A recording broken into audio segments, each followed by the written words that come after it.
Joy Schendledecker. Rick was kind enough to ask me to moderate this panel. And I'll introduce our panelists. They'll each have 10 minutes to give a presentation. I'm going to set a timer on my fancy new watch. And, and then I have a couple of questions, and we'll take audience questions as well. So I'm going to try to keep it to an hour. And so we're talking about Vision Zero and safer streets.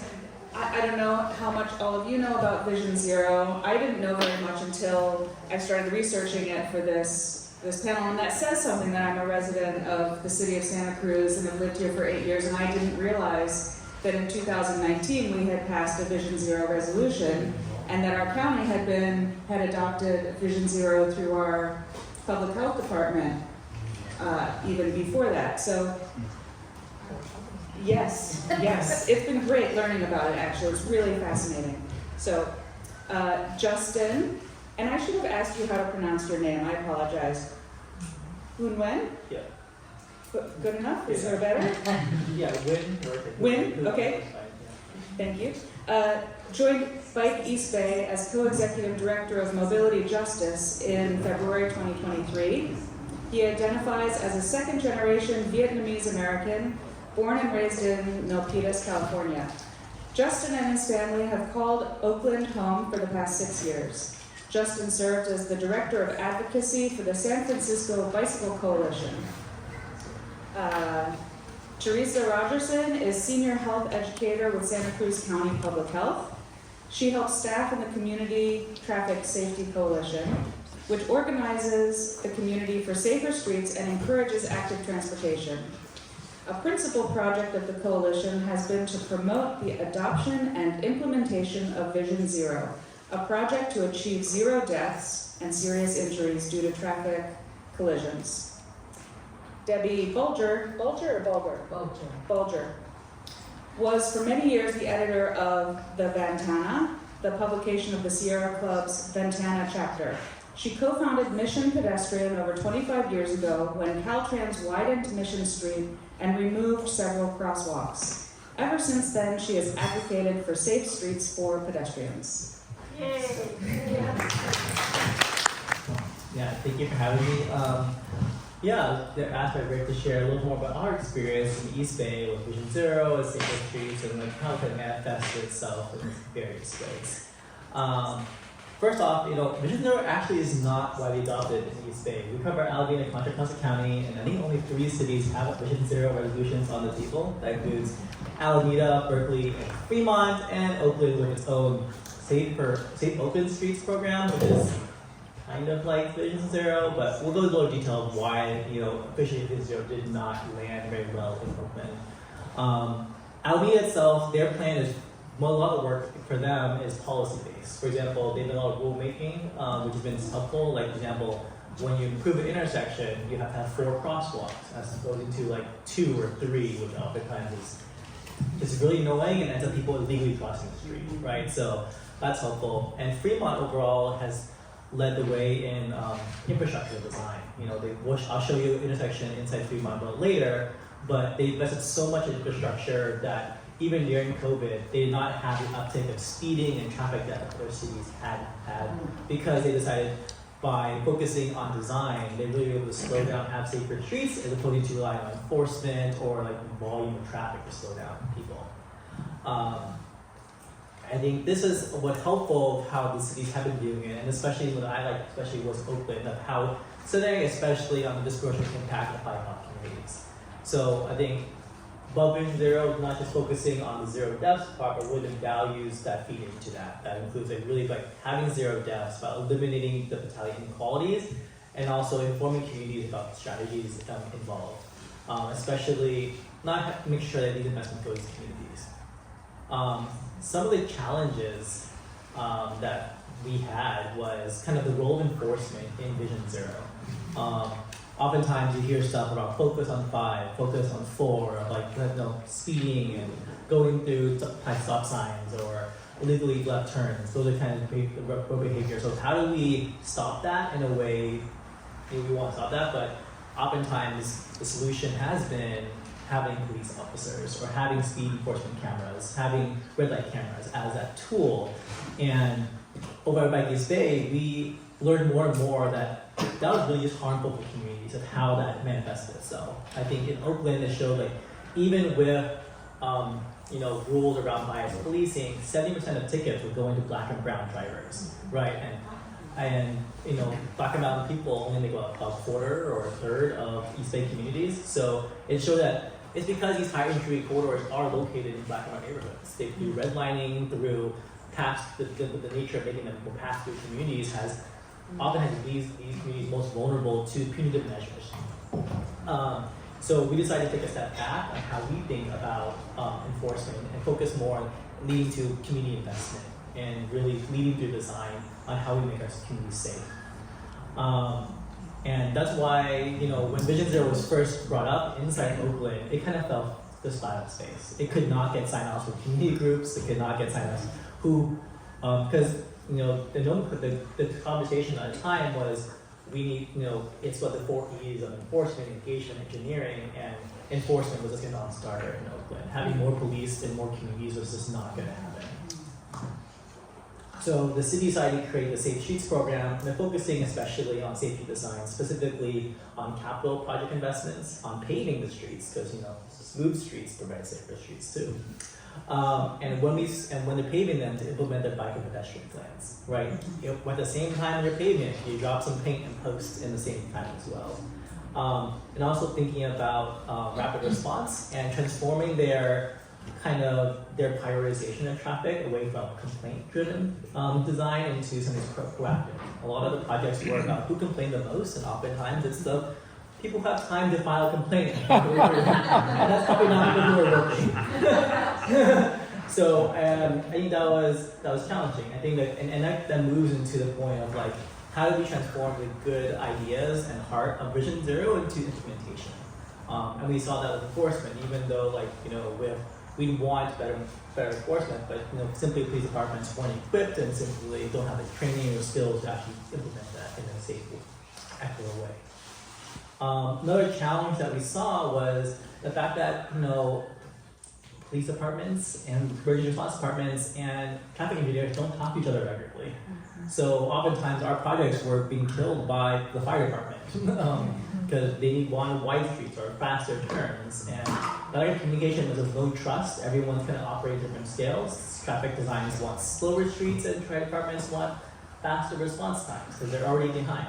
So how do cities reach that goal, and how as advocates do we encourage them to sit down together, which oftentimes can mean having a supervisor or a council member call them in the same room together because they respond to that, they don't respond to us or each other very well.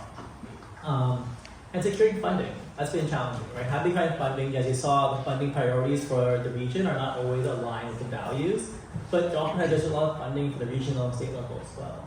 East Bay has acquired $500 million this year for safer street projects, $300 million from federal, state, and regional funding, and $225 through bond DB that we passed a couple of years ago. So there's a lot of ways of creating funding avenues, because if the money's there, it encourages cities to apply for it and to really go for it. Otherwise, you just have another plan in the binder on the wall that oftentimes ends up.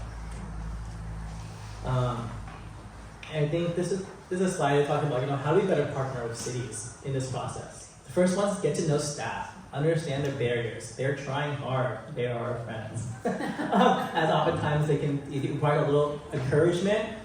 Is it helpful for us as advocates to learn a little more what they can and can't do, and how we better guide advocacy? We can't just be in the realm of absolutes, because sometimes either they have staffing issues. Staffing's been hard for city agencies this past couple of years. Funding or political priorities, and if you're asking what they can't do, it's like, no, we'd rather have something rather than nothing usually, and get them started. And also work with them and encourage them and tell them they did a good job when they did a good job. I've been in community meetings where public makes staff cry, and that's really hard, and then they quit the next year, and they have no one in the role. They're like, well, I'm not sure how we're going to engineer anything without an engineer on staff. So that's challenging. Encouraging experimentation. So allowing cities to try different things. We don't, as much as we love concrete and separated traffic diversion, Sometimes something small from the start is a good opportunity for communities to try something new, to try something different, and to really to understand, like, we're building a new world for them, and it's good to try something. Even pilots are really helpful. And I'll show you some examples of pilots coming up. And encouraging cities to standardize and learn from each other. Sometimes they don't do this, oftentimes they don't, actually. But Oakland's been doing a big challenge, of course, is scaling up this work. All this stuff about traffic safety is very new for cities themselves. So they're doing a lot of stuff from scratch, and sometimes you'll see 4 different designs for 4 different bike lanes in the past 4 years, just because they're trying different things. And how you better standardize and find best practices to encourage places like NAPCO and Caltrans and really good guidance that will help cities learn that. And encouraging to get data about that. If they don't have data about Vision Zero, they don't know. So I think that's a big challenge. And yeah, impairing paving. Whenever anyone complains about a pothole, say, can you also put a crosswalk there, or bike lane? And that could help, because right now, especially with the rains we had the past year, there's a lot of potholes and a lot of cracks in our streets, so it's an opportunity to sneak in some design in the process. It doesn't cost much money for an extra pair of paint. And here I'll show you some things what we show design experiment. So this is an intersection in Walnut Avenue in Fremont. Cost about $5 million, so it wasn't cheap, but they got a lot of regional funding to do that. This is an intersection right in front of the BART station in Fremont. As noted earlier, the BART station is kind of the middle of nowhere. It has a ton of streets feeding into it, but also a lot of bikers because it's actually pretty nice, flat in the area. So they implemented this Dutch-style crosswalk inside Fremont, and probably the best in the Bay Area, of raised crossways, kind of separated hard shoulders. And to show what you can do, you don't have to be San Francisco or open New York City. You can be a small suburban town and still have nice infrastructure. This is what we have. This is the one inside. Doesn't look as grand, but this is a speed hump on 35th Avenue in Oakland, California, with cutouts for a bus. This is a major street inside. This is a major street in Oakland that I live nearby, which has a ton of fatalities, unfortunately, because of people speeding down 35th, which is a major bus route. So we worked with the DOT to say, why don't we have a speed hump with a cutout that we can have there to slow down traffic? And there hasn't been a fatality the past 4 years. Right. It oftentimes challenges the worker transit because they're this will slow down my bus. But you know what slow down a bus? An accident. Right? A fatality. That will definitely slow down your bus. And there's no shoulder to go around. If someone gets a crash, it's kind of everyone's stuck. So, this is encouragement. When cities try something new, they've never done this before. They're we usually don't put anything on the bus route because that'll slow down the bus routes and we're going to miss our timetables, which were already hard to miss. But at the same time, making things slower, more reliable, and safer also has a really big impact on better transit and better connections. We're at 10 minutes, but go ahead and finish up. All right. And then, so the thing is, when they first put creating an intersection, they use these nice K71 bollards. They got run over. They're nice and flat. And this year, they're going in Telegraph right now. They're putting in a nice connected intersection on Telegraph and Grand and Broadway, which would be fantastic. And Telegraph over the years, you'll see it changes. There's no bike lane in 2015. 2016, there's a buffer bikeway and some paint. And they realized the paint doesn't work alone, so they added some bollards in 2017 and to spot the posts, and they have bigger ones. A lot more of them. And this year, they're you know what, we're going to put concrete in. Thank you. Justin, a question real quick? Sure. All right, Justin, the cutout for the bus, I've never seen that before, and from the photograph, it looked like there were, does the bus go across the double yellow line and catch those two troughs? Sometimes it does. It's mainly for emergency personnel because 35th is also an emergency route where fire trucks and ambulances go through. But they're only a couple inches high, so the bus can normally take it at speed generally. I'm just wondering what prevents somebody in their F-250 from using the same. Oh, they definitely can, and they try. They try, but oftentimes, even then, they have to slow down a little bit, right? You can't take it because it is it requires a little bit of precision to drive through the middle. It does require them to be a little bit slower than they normally would have been. Okay, one follow-up on that. Has anyone ever done what's what you call the traffic calmer like that, a hump with just one clear space for bikes, Yes. so that bikes can, is that something that's done? Yeah, they have that on 38th Avenue in Oakland. I take them all the time. There's little Great. slots where you That way cars and trucks and even, I guess fire trucks can't, Yeah. but bikes can. Yeah, a little slot where bikes can slide Okay. through. Is Yeah. there a name for that? I don't know. I mean, these are speed humps, and I think they just leave the whole Okay, place. thank I don't know what the official name for the little cutout they put in. Thank you. Great. How is this coming up for you all? Oh, it's on. We can see it, yeah. And then that way I can see. Okay. Thank you. So I'm Teresa. And here to talk about the programs that I oversee for the county, Santa Cruz and Health Services Agency. I oversee the Safe and Active Transportation programs, part of the Public Health Division within the Community Health Education Unit. Sounds very bureaucratic, doesn't it? I'm realizing now. No, I've been there for 20 years, so yeah. Anyways, I'm going to go over, just so we have a common language and that people in the room that might not be as familiar with Vision Zero, like you mentioned earlier, Joy, kind of understand a little bit about what that is and the direction that Vision Zero is going, kind of getting back to what Justin was saying about how we used to rely on the ease that came from the Safe Routes to School movement, engineering, enforcement, etc., and now we're moving in a different direction towards what's called a safe systems approach. So I'm going to go over that and try to be very brief with that, but also give you an overview of the programs that we have at the county and how we brought Vision Zero to the community and are trying to do some policy work around getting our jurisdictions to adopt policies. So I help staff and oversee the Community Traffic Safety Coalition. Some of you are familiar with that group. CTSE is what we use as the acronym because we like to use a lot of acronyms in government. And and for those of you who have been involved with CTSE or been to our meetings, that's wonderful, and we appreciate your contributions. And for any of you who haven't, we welcome you to come and join us and be a part of the discussion and a part of moving Vision Zero forward in our community. So we're a countywide coalition with stakeholders from many jurisdictions, all of the jurisdictions in the county. We kind of work within the entire county. And we have bi-monthly meetings focused on traffic safety and utilize Vision Zero policies. And we brought that forward, I want to say, in 2016, 2017 to the community. It was kind of a new thing in the United States, the Vision Zero that came from Europe. Of course, all the good things, right, come from Europe. But they had a vision of zero traffic related injuries and fatalities, and so that's what it is. It's an international policy to eliminate all fatal and serious traffic collisions, and what that means is we know there's going to be crashes as long as we're still driving cars, and we know we're not going to be able to eliminate all crashes. What we're trying to do is eliminate the severity of the crash so that it doesn't injure human beings.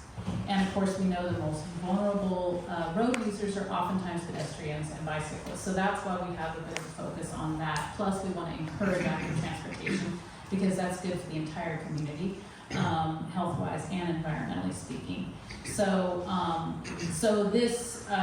this vision is utilizing a systems level approach and looking at things not just from a, which individual did something wrong type of perspective, but what about the system could be changed to avoid a crash that causes a fatality or serious injury.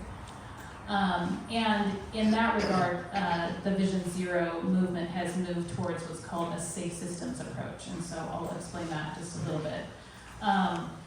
So some of the things that are shifting in that mindset, and this is really kind of a cultural shift, just like it was for us in public health to convince people to start wearing seatbelts in their cars or to not smoke in restaurants anymore, that kind of thing, right? We all accepted that as something that just was a way of life when some of us were growing up.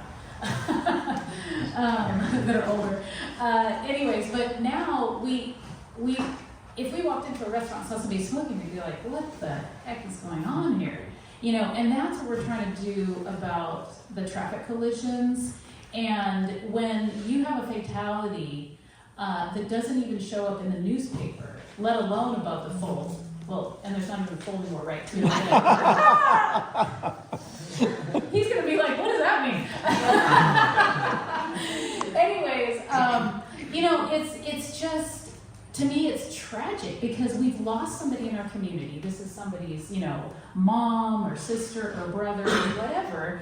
And if they had been shot, I'm sorry to say, but that would have been in the paper, right? But more people, I think, maybe, yeah, I know. Maybe not these days, but anyways, you know, I think more people are or have had some kind of tragedy involving a traffic collision that we now call traffic, you know, violence, because it is something that happens in our community that's very tragic, it's very traumatic, and it can impact us for the rest of our lives, or somebody in our family for the rest of our lives, right? So instead of thinking traffic deaths are inevitable, we're now thinking they are preventable. They're not called accidents, we're calling them crashes and collisions, right?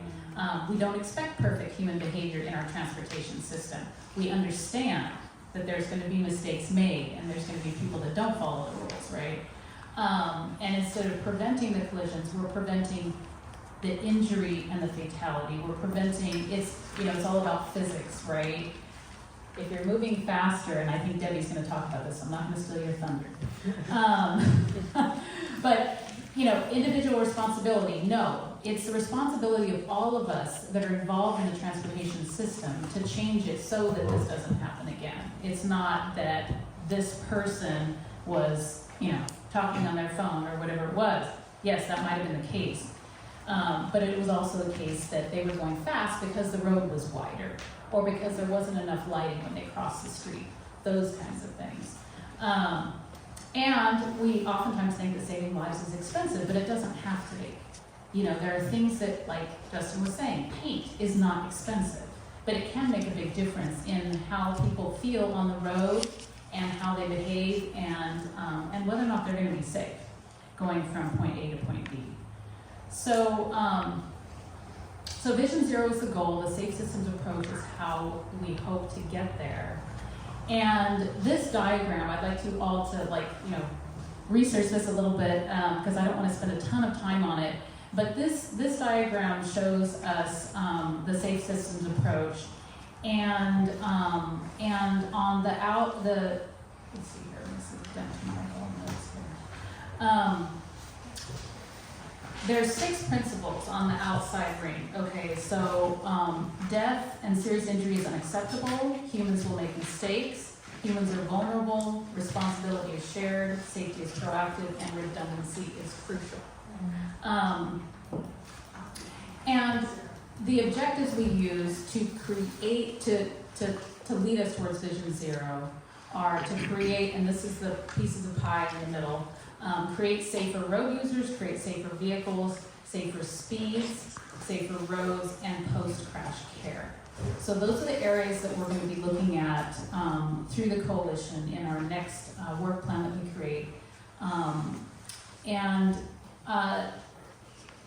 the current work plan that we're operating from had these goals, and we've achieved some of them, so that's good news.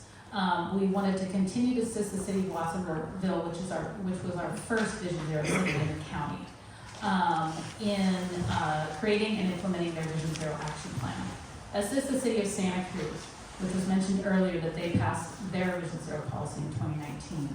Promote Vision Zero adoption in the other jurisdictions in the county, and then develop and maintain countywide Vision Zero collaboration. So those are the things that we're working on currently for this next year, and then we will create a new Vision Zero action plan. Work plan, and we want you to help us do that. So please get involved and help us create that vision to continue on. Like I said, Watsonville was first. There was a high number of pedestrian fatalities in 2017. that led their city council to adopt Vision Zero in 2018.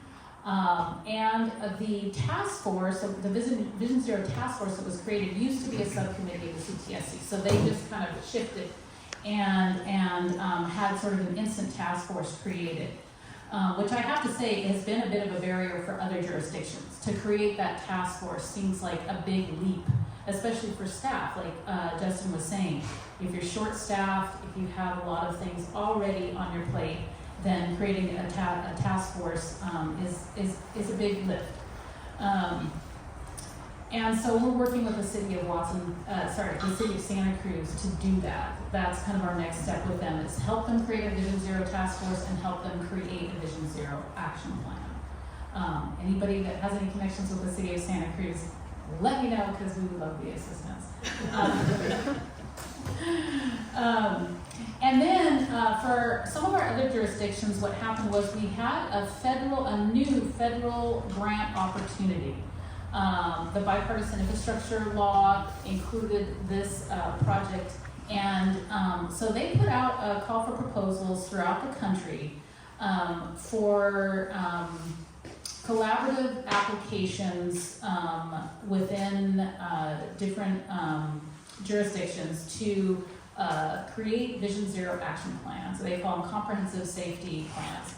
And we worked with the county, used to be called Public Works, but now they've joined together and they're called the Community Development and Infrastructure, CDI. They combined with planning. So this is what, getting back to what you were saying, they don't talk to each other, right? Well, now Public Works and Planning are together in the county. That is a good thing for all of us because they are going to be talking more. And there's not going to be that disconnect and that siloing anymore. And then also we're working with them. So we were able to get on board the county, the city of Scotts Valley, and Watsonville. Watsonville's going to update their action plan. The city of Scotts Valley and the county, through this process of applying for this federal funding, passed Vision Zero policies just in the last year. And now they're going to create Vision Zero action plans. The RTC was invited, the city of Santa Cruz was invited, the city of Capitola was also invited. They did not join us. Capitola had staffing issues. They really wanted to be a part of this, and we want them to be able to pass Vision Zero, so we're going to assist them in that. But we also want the RTC and city of Santa Cruz to be involved in moving forward Vision Zero. And so we have $688,000 over the next year and a half or so, 2 years, to create these new Vision Zero action plans. And you can be a part of that as well. Cool. Time to wrap it up. Okay, time to wrap it up. That's it. That's my last slide. Awesome. So yeah, I mean, basically, you know, these are some of the programs that fall under CTSC and our Vision Zero movement. We do education in the schools, bike traffic school diversion program for people that get a citation, child passenger safety program. We have technicians to help people secure their children safely in their vehicles. A lot of bicycle and pedestrian safety, non-infrastructure programming. We help bring funding into the community to do a lot of these things.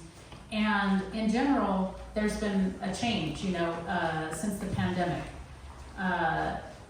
Just when we were getting Vision Zero started, everything shifted, and not as many people were on the road.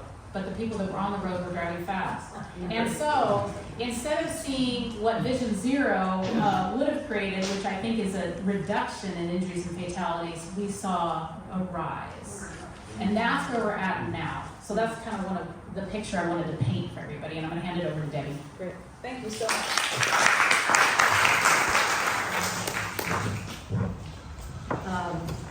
As Joy said, I'm part of Mission Pedestrian, which was founded almost 30 years ago now, when on Mission Street in Santa Cruz, which is also Highway 1, as you know, Caltrans erased the marked crosswalks on Mission Street with the misinterpretation of a research study that showed more crashes occurred in crosswalks than not in crosswalks. Anyway, Mission pedestrian as in Mission Impossible. So it's been 30 years. What we understand is that everyone is a pedestrian. Drivers are pedestrians from the moment before they get into their car, and then after they leave their car somewhere and they walk to wherever they are walking. And the same thing with bicyclists. And we're starting to look at traffic violence the way we're starting to look at gun violence as a public health issue rather than the inevitable, that's just the way it is and we can't do anything about it. We all can do something about it, and one of the things we started to do 30 years ago is to organize and educate. And I thought about what would I do if I had 2 wishes. And one would be to send all of our influences, our electeds and community influences, if they have not been to a foreign country where transit is wonderful, I'd like to send them there on a little vacation, and so they can see how you can, I've had several trips to Europe where I walked downtown and took the Metro Highway 17 bus to Caltrain and so on, and never got in a car for the entire trip because actually right now, once you get off a plane in San Francisco, oftentimes you can get to Caltrain faster than you could get to your car parked somewhere. And I happen to be in Europe, but there are lots of other countries that do this, where you never have to get in a car. They have light rail, they have buses, they have subways, they have all kinds of transit. It's all timed to work together. You have oftentimes one ticket that you can use across all the different methods, etc. And our electeds and community influences need that vision. The vision we're selling now is that you can relieve congestion. It's not possible, and it just made me think. See if I can find it. Have a quote from the 1600s.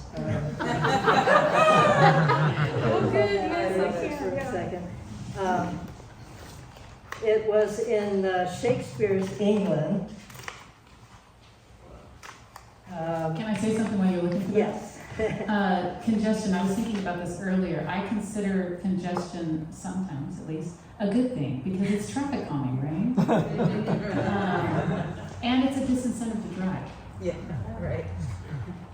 I'll read this fast. Back in 1596 in Shakespeare's London, James Burbage tried to convert a building in London to a theater. If the project were successful, it would be the first indoor playhouse for adult actors in England, etc. The entire theater would be indoors as opposed to the Globe, which was outdoors, shielding the audience from sun and sudden showers. But it was not to be for 12 years. Neighbors in the vicinity of the proposed theater circulated a petition against the project. They argued the traffic would be a nightmare. The drums and trumpets on stage would disrupt church services, and disreputable characters would hang out, and that the crowds would increase the risk of plague. Anyway, that was back then. Sounds familiar. So we like to fool ourselves that widening highways, widening roads is going to solve the congestion problem. What is going to solve the congestion problem is giving people alternatives so they can take the rail trail on their bike, or they can take light rail, or they can take the bus in a bus lane, bus-only lane, etc., etc. The other wish would be to have a day without driving, and I guess some communities are doing this. And I would like to see actually our electeds each choose a disability as well as part of that, so that somebody is using crutches, somebody else is using a wheelchair, someone else is blind, and see how you can get around. And it's only by doing that. I think of this when I'm standing. I mostly walk for transportation. And when I'm standing at the corner of ocean and water, for example, in one of these little free right turn traffic islands, and drivers are whizzing behind me and in front of me and everywhere, I would like to put some of our supervisors to stand there, or some of our council members to stand there, and maybe that would increase their awareness of some of the issues that many people, 1/3 of our community, has experienced every day. So what we need to do is refocus our efforts and prioritize, and Vision Zero does this, prioritize safety over speed. In any settled area in our communities, and as Rick said, readjust our spending priorities, our budgets that prioritize safety over speed. So for every project that we do, we should have checklists, and there are some of these checklists available online, and we can create our own. And our engineers know many of these solutions. How does this project affect pedestrians? How does this project affect bicyclists? How does this project affect wheelchair users, et cetera, blind pedestrians? We need to refocus on those issues. So let us go forward in this public health approach to traffic violence and readjust our priorities.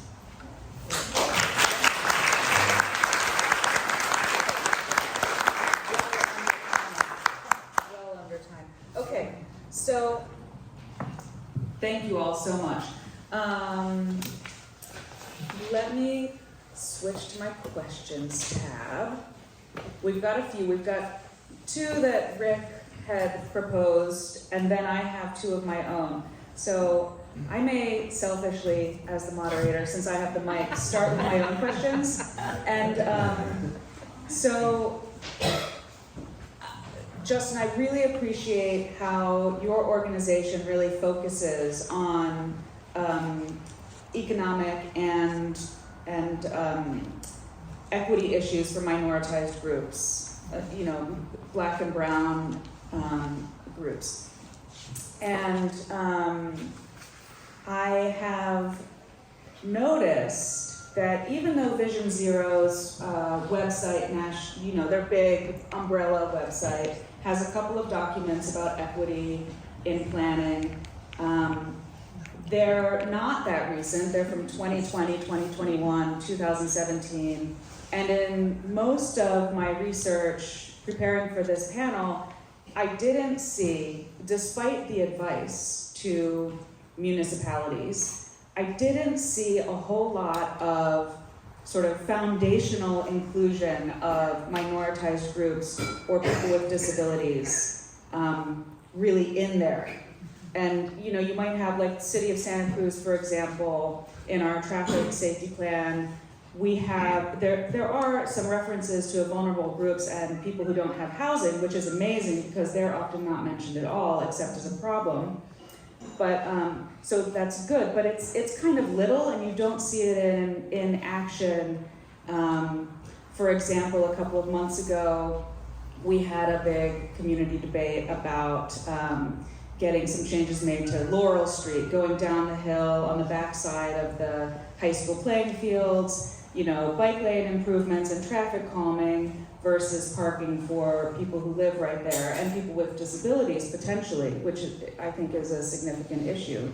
But but the mayor proposed that we put some exclusionary architecture in the 10 busiest intersections in our city to so that people couldn't be on them to panhandle. Meanwhile, this traffic safety plan that we have says that we need to actually make our pedestrian areas more conducive for people to pause on them in the middle, so wider and easier to stand on. So I guess starting with you, Justin, just what has, you talked about it a bit, but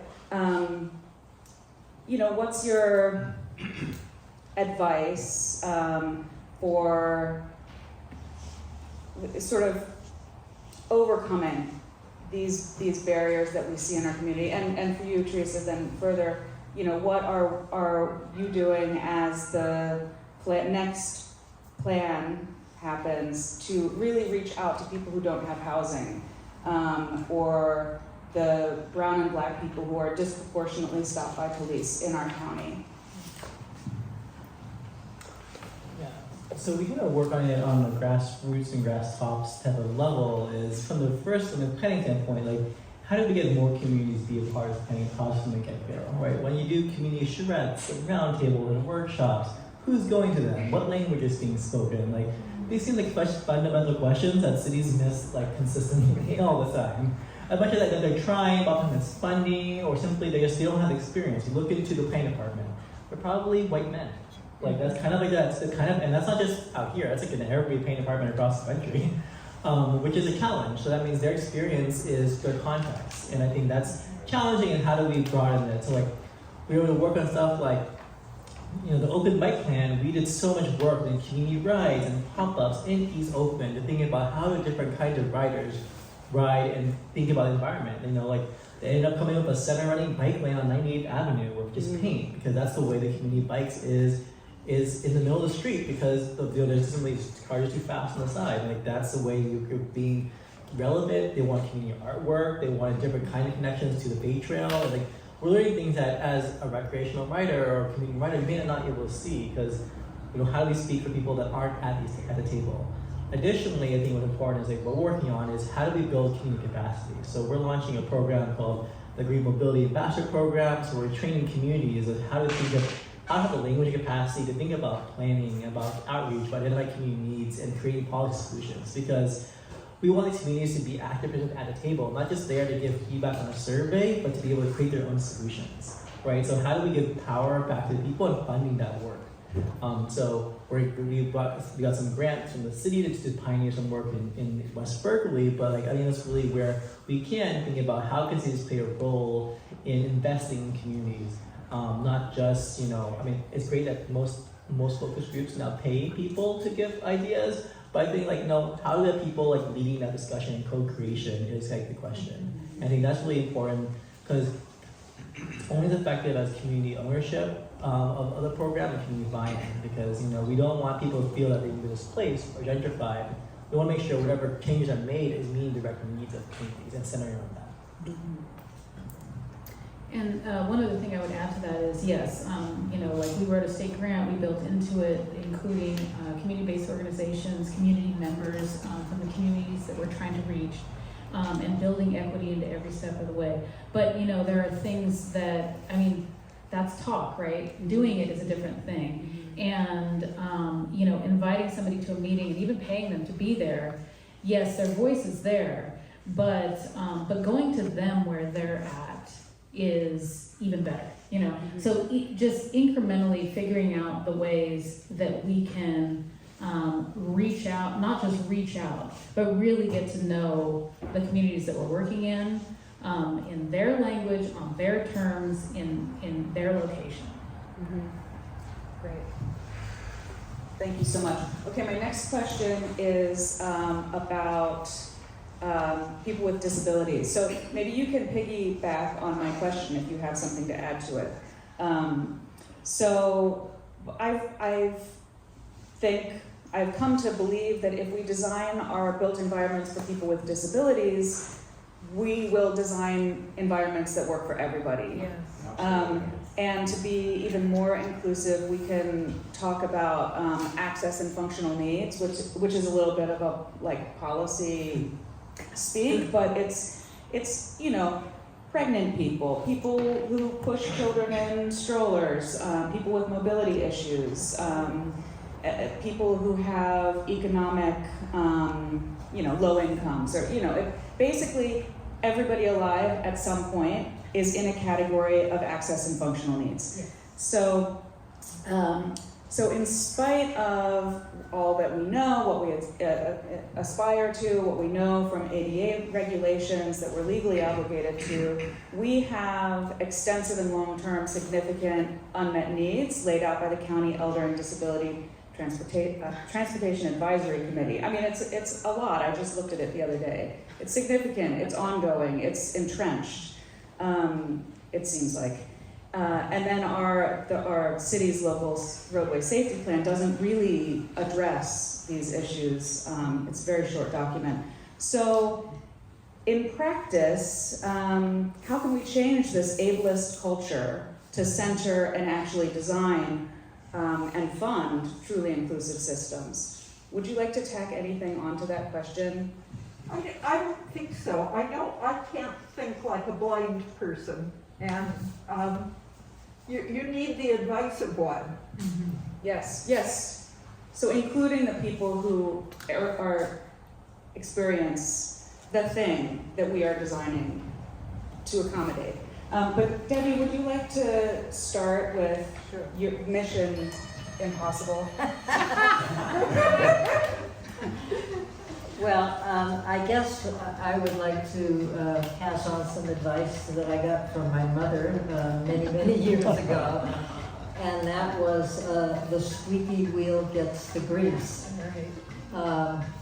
And we need to speak up and complain to whoever's in charge about what the problems are.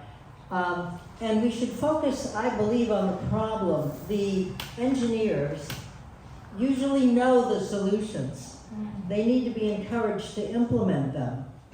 And nobody likes to be told what to do. I want, and you name, the solution. Let them come up with a solution, but complain about the problem, complain about what the problem means to you. I have read up on the solutions, and if they don't come up with it, I'm ready to help them and encourage them a little bit, but it's better if it comes from them after you complain about the problem. Thank you. Yeah, and this is something that we come across a lot in the bike community, because bike infrastructure is, for some, like very ableist, right? You have to be able to balance and generally balance and ride a bike, which is a certain subset of people. But then, as Joy said, like a street that's safe enough for people that roll and that walk and roll a bit. I think that for a biker with a red bike lane. I went to school in Davis, and there's actually very few bike lanes in Davis. People kind of bike a lot of places, but you make your own way. But I think what works for us is like working in coalition, especially with our pedestrian advocates and disability advocates, right? That, understanding like, you have a parking brake and a bike lane, but that means if someone's in a wheelchair has to go off a ramp, are they gonna ramp into an active bike lane? That's probably not opportune either. So for us, it's a lot of partnerships, working with them like legislatively to be in coalition and allyship, and building that bone that's really as not something you check in at the last moment saying, is this okay with you? But actually help, really building it together. And I think that's really important, because sometimes it's so easy to silo in specifically your experience, but for us to broaden that, this experience of safer streets and applies to all people. So making sure we bring everyone along that journey with us is such a big deal. Great, thank you. Yes, I was just going to say, let's open it up to, so you have you, and then Ryan, and then over here. Oh, goodness gracious. Okay.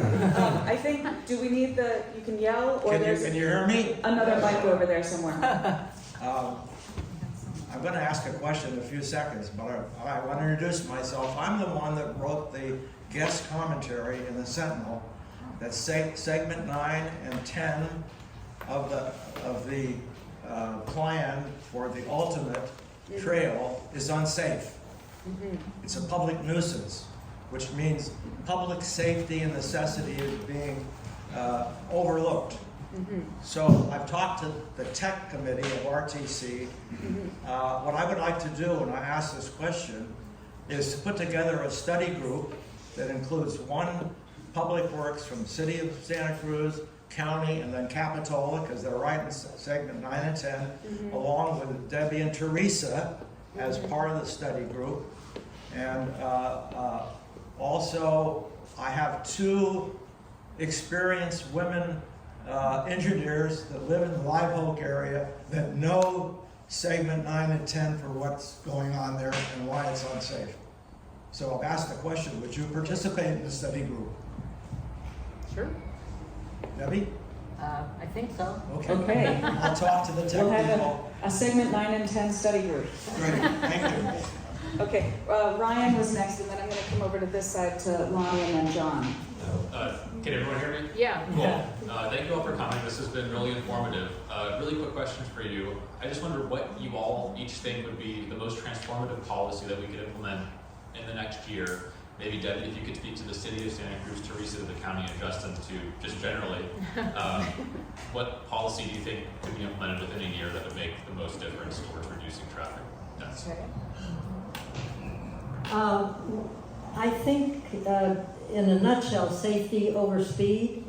And very briefly, I've come to believe that the most important significant change we can make is the design of our roadways. And there's such a thing called a posted speed, and that's the speed limit that you see on the sign, and the design speed. And the design speed is the engineering design, and we have designed our roads for high speed. They're straight, and they encourage speeding. And there are many ways to slow the drivers down, and many of which are relatively inexpensive and low-hanging fruit. So if we had that policy, safety first, I think that would be very important for us. Well, I would say, like going beyond just the local Vision Zero policy effort that we're trying to push in each jurisdiction, if you go to the state level, I think there's a number of things that are on the brink that would sort of be really transformative. And one of them is the 80th percentile. Don't know what that is. We don't need to go into it into too much depth because it'll take too long. But if that could change, that would make a huge difference. And I think the other thing is the use of speed cameras is not legal in our state, and they were going to do a pilot, and that has not happened yet. And if we did that, that would be great. It would be a more neutral and subjective way of of doing enforcement. So those are a couple of things. Justin, objective. Objective, sorry. Yeah, I mean, we're not in favor of speed cameras, but I think I need a different way. But I think like what Debbie said, like leading through design, right? I think the biggest deal within a year, I think really short, right? So things like lowering speed limits, right, around business districts, around schools, and building to fit that, right? If it's not working, something that I think advocates have been using in the Bay Area is this technology called TELRAMs, which is a little camera they put on. You put on that will measure. That will basically it's basically your own little vehicle counter or person counter. You can count walkers, bikers, and vehicles, and heavy and light duty, to see are people at the posted speed limit in the neighborhood. And that's really cheap. I think it's $60, something like that. What's it called? TELRAMs. Telegrams. TELRAMs, like TELRAMS. It's from like Belgium or something. So we've been using that. We've had slow streets advocates use that in your neighborhood, saying my street's not slow enough. Like you have to intervene. So instead of waiting for the city to do a survey and like actually do a proper study, which could take years, it's like, you know what? I'm seeing that people in the neighborhood are going 40 miles an hour, and like that's not okay, right? So I think that's really helpful, providing a way of holding the city accountable, seeing is the design of post speeds even being adhered to in a way, and we want to design streets where that slowness is by design and not for a police officer or a camera going to catch someone. Because we want someone to not speed, not to be ticketed, right? So that's really what will have happen. that's really interesting. I'm gonna come around, but I just wanna tack on that for me, having done a bunch of research, recently on, traffic stops in Santa Cruz County, we don't have the data for the municipalities yet. They should have reported it to the California Department of Justice, at the end of the year, or, well, they should have reported it by April. So, but it's not transparent, at this point. But in Santa Cruz County, we do have what appears to be a racist traffic stop trend. White people are stopped far less, and brown and black people are stopped far more than their relative population. So, and I think that's something that we, as a community that's interested in transportation and Vision Zero, don't have forefront in our minds. So I'd like us to be looking at police accountability, transparency, and traffic stops. Lonnie had the next question. Can everyone hear me? Yeah. My question. Stand up. One of the things that I think about is partnership with local agencies, and I'm with the Community Traffic Safety Coalition. So Theresia and I have talked about this, but in many cities, they are successfully using tactical urbanism because we have limited budgets. And so the traffic slowing that can happen, oftentimes it's, well, it has to wait 10 years in the future because we don't have the money. But communities across the country are getting together and saying, let's do things together to make, cheap paint and some planters and that sort of thing. And I was really excited to see that seemed to have some success in your area, decreasing the cost in the partnership. And I know we've had some struggles with agencies where they're really stuck in this old mindset of doing things the old way and moving them forward to what's seen being very successful in other communities. So how would you suggest we help agencies that are stopping us from doing these successful projects? How can you help us with that? I think of progressive prioritization, right? A lot of these cities in the Bay Area have rapid response policies, right? If fatality happened, they had to react in like a week, right? Like it was like fast. Like you don't have time. Drop some paint, some posts, shut down that double right, those two right turn lanes. So that was very helpful. And in addition to even bigger than rapid response, which is oftentimes just really quick, is most cities implemented quick build programs, right? Like basically like a abbreviated version of planning, which is limited, right? You could not do like stuff like signalization or major capital improvements, but you can get a project down in a couple months, right? So really streamlining that process, thinking how to think about planning, because oftentimes by the time things are built, the community needs have also shifted as well, which is a challenge, right? So how does cities move faster? That's where I was emphasizing helping cities experiment. That it's okay to be different, to try different things, get different treatments. That helps. It helps to show cities what cities have done, give them a bit of FOMO action, and make them feel they're missing out on something really cool.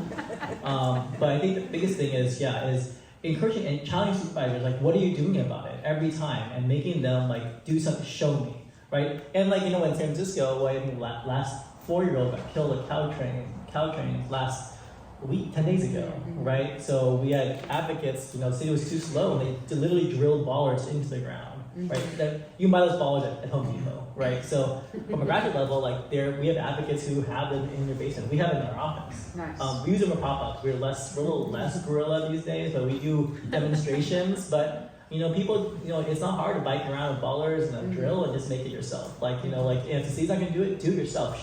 Shame them, and you could have done this, but we had neighbors volunteer and do it. So I think there's a lot of shaming that can happen, and make the city feel like they could have done something better. Right. I like that. So, okay, wait, John was next, and then we'll go to Ron, and then, I think, and then Len. 11 people after. Yeah. Oh, okay. Okay. So, thanks very much for this, it's really encouraging. And especially about the transportation planning to accommodate different kinds of transportation, pedestrians and people on bikes and so forth. I wonder, one of the problems that has always been a problem is the interaction between different forms of transportation, bicycles and cars.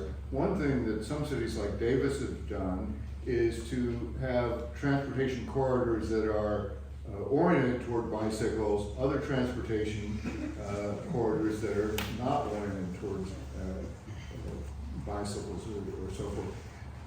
That's great in principle, it's not always so easy.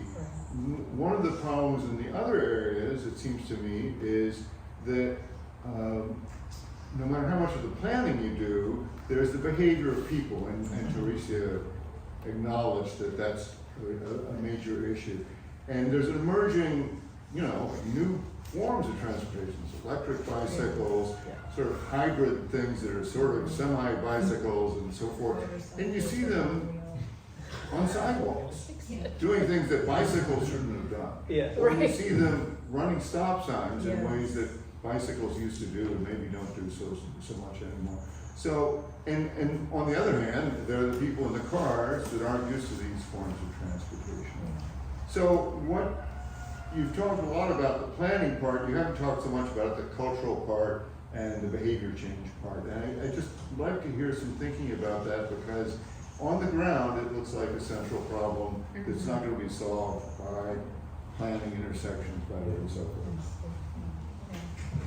forth. Some of it can be solved by the construction, road design and construction. As an example, if you, people are always going to make mistakes. But if you have an intersection that's a roundabout, for example, a modern roundabout, not a traffic circle, not a rotary, but a modern roundabout that is constructed with specific geometrical precision,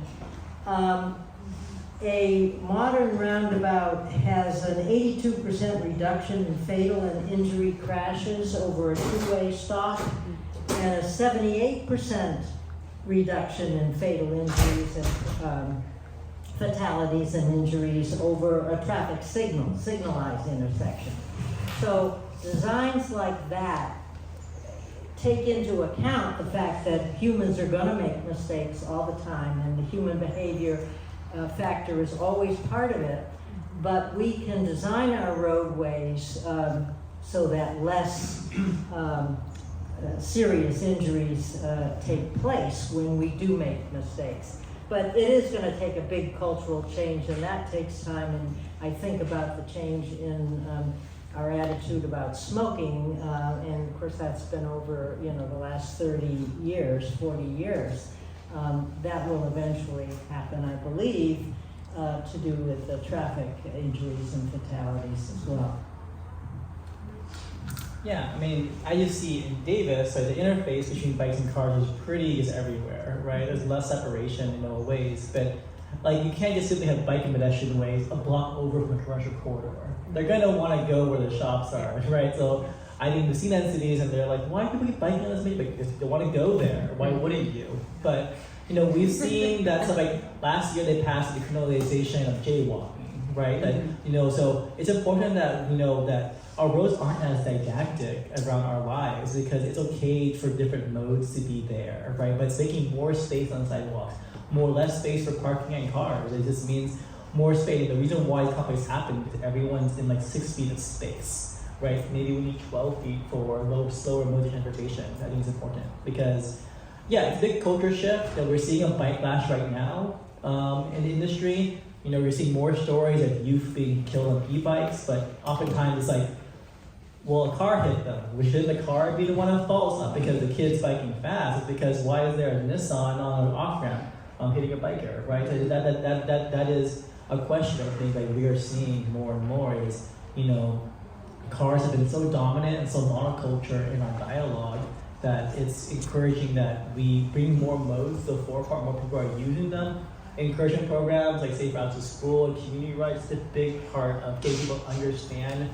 If people bike earlier in their life, even if they don't keep on biking, they can understand how to see the streets in a different way. So it's important that we have all these community programs to really make sure we give people kind of the power and tools, not think about only one way to get around. And just to add to that, I think the think the other thing too is that the system needs to be designed for everybody in that, just we talked about quality of service for the metro. When I'm in a bike lane and I see piles of glass and other things like that, and I think, okay, if this was in the quote-unquote travel lane, right? Why do we call it the travel lane? I'm in a travel lane too, right? I'm a bicyclist. I'm in a travel lane if I'm a pedestrian on a sidewalk. And if those same things were in the lane, that motor vehicles were moving, it would be fixed that day, right? And it's not. It's just it's just an inequitable system. And you brought up all these different micro-mobility varieties that are coming out left and right. We created a bit of a subcommittee in the coalition to talk about that, because that presents a whole host of other dangers. And yes, eventually some of these things will get regulated, and they'll maybe learn that they have to follow the rules too. But in the meantime, there's a lot of things coming out that we just we can't keep up with. Go for it, Ron. Yeah. Several of you, especially Debbie, have talked about engineers. And I suppose everybody here, especially those in the climate lobby groups and such, know that there's only one regulatory entity in the world that's trying to change the laws of physics, and that would be the US Congress. But if anybody else is looking at this, they're going to work with the laws of physics. Yeah, right. And so I have a group of students that just met for the first time at San Jose State, maybe 195 mechanical engineering students, 25 of them in our shop in San Jose, who are working on a transportation system that takes into account what Theresia, you said, was integrate the human failure into the system. And what we've been doing now for over 10 years is developing a system where the vehicle that moves quickly through the community is not on the same plane as a human. That would be the bicyclist and the pedestrian. And I've had two friends this year who've been hit, one on a bicycle, one on a pedestrian. They both had to go to the hospital. One had a broken shoulder, collarbone. So I would like to invite you over to San Jose on Wednesday afternoon sometime. Yeah. By the way, I have several employees working on this full time, and two of them are Vietnamese, first generation Vietnamese.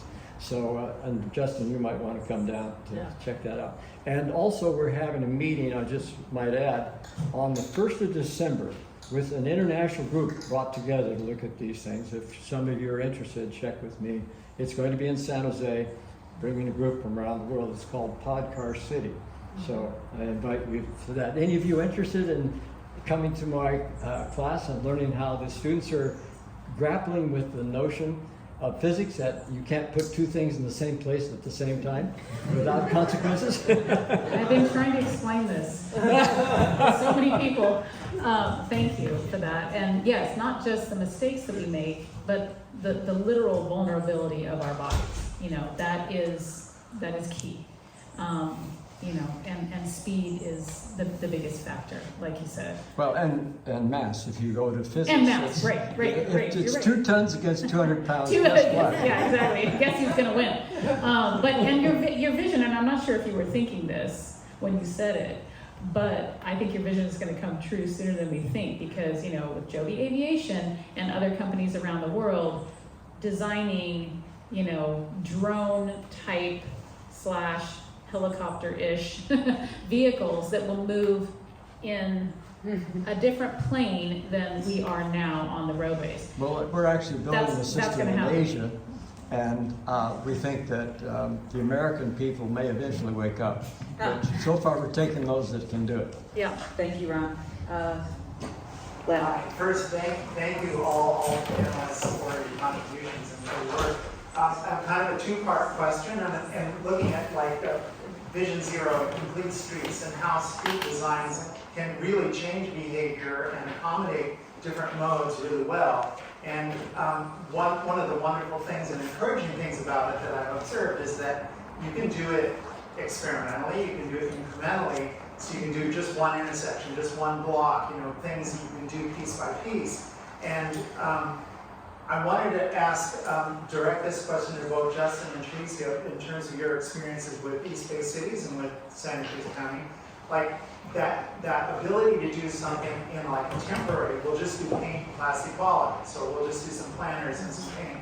or to do things in that, piece by piece sense, to build it up or to try it out and then make something more permanent, how that incremental capacity is an advantage or a disadvantage from the perspective of trying to implement this. And then the second part of that question is, I'm really impressed by how, like for example, the organization DPAVE in Portland has worked with the city, and they've gone and like modified intersections in their, in their communities. And of course, they're doing a lot of parking lot modifications as well, or eliminations as well. And also in Latin America, it's a big deal where city planners will work with neighborhood groups and develop a design, and then the neighbors build. Like, they don't have to bring in public works. They just authorize them, work with them to develop the design, sometimes give them, paint or whatever, some resources. But basically, the work is done by the people who live there and want the change made. And I wonder if, I know we're horribly fearful about litigation in the United States, but can we move in that direction, and are there opportunities?